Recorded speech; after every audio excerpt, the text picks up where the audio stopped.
राहुल गांधी की लोकसभा सदस्यता होगी रद्द। पीएम पर निशाना साधने की मिलेगी सजा। विशेषाधिकार हनन को राहुल ने भेजा नोटिस। कैसे विशेषाधिकार का हनन मामला राहुल की बढ़ा सकता है मुश्किल। राहुल गांधी मुश्किल में है।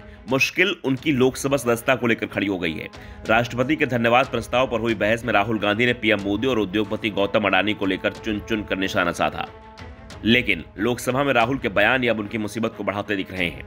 दावा किया जा रहा है कि राहुल गांधी ने संसदीय परंपराओं का मजाक उड़ाया है। उन्होंने संसद में विशेषाधिकार का उल्लंघन किया है।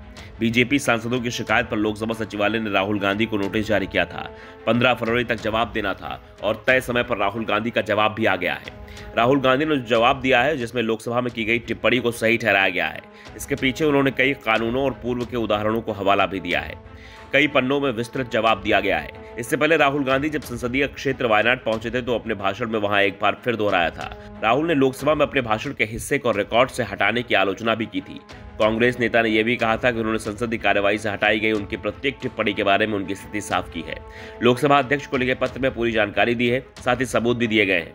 दूसरी ओर बीजेपी सांसद निशिकांत दुबे और संसदीय कार्य मंत्री जोशी ने लोकसभा अध्यक्ष ओम बिरला को दिए अपने नोटिस में आरोप लगाया है कि राहुल गांधी की टिप्पणी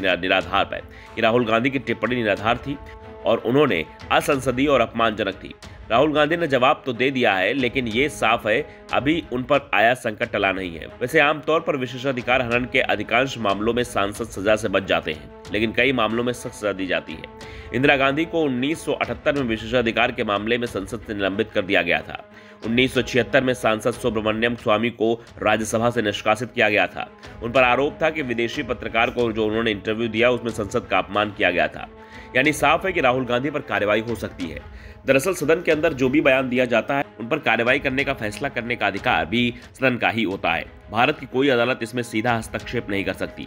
विधानसभा, विधान परिषद और संसद के सदस्यों के पास कुछ विशेष अधिकार होते हैं, लेकिन सदन के भीतर जब इन विशेषाधिकारों का हनन होता है तो इन अधिकारों के खिलाफ कोई काम किया जाता है तो उसे विशेषाधिकार हनन कहते हैं। स्पीकर से इसकी लिखित शिकायत को विशेषाधिकार हनन नोटिस कहा जाता है। इस नोटिस के आधार पर ही स्पीकर की मंजूरी के बाद सदन में विशेषाधिकार हनन का प्रस्ताव लाया जाता है।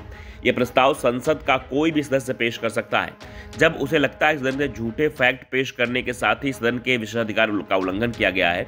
और राहुल गांधी ने पीएम मोदी पर जो आरोप लगाए हैं उसे लेकर बीजेपी सदस्यों का कहना है कि राहुल ने झूठे आरोप लगाए हैं। राहुल को अपने आरोप साबित करने होंगे और इन आरोपों के लिए उनके पास सबूत होना चाहिए।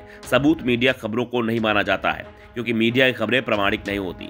अधिकांश मामलों में अदालतें भी मीडिया रिपोर्ट को सबूत के तौर पर स्वीकार नहीं करती हैं। ऐसे में राहुल गांधी ने विशेषाधिकार हनन के नोटिस का जवाब तो दे दिया है, लेकिन साफ है कि राहुल गांधी जिस मुश्किल में दिख रहे हैं उससे वो आसानी से निकलते नहीं दिख रहे हैं। बीजेपी सदस्य राहुल गांधी को सख्त सजा दिलाने की तैयारी में दिख रहे हैं। दूसरी ओर कांग्रेस नेता लगातार प्रेस कॉन्फ्रेंस में दावा कर रहे हैं कि राहुल गांधी ने जो भी कहा है उसमें कुछ भी गलत नहीं है।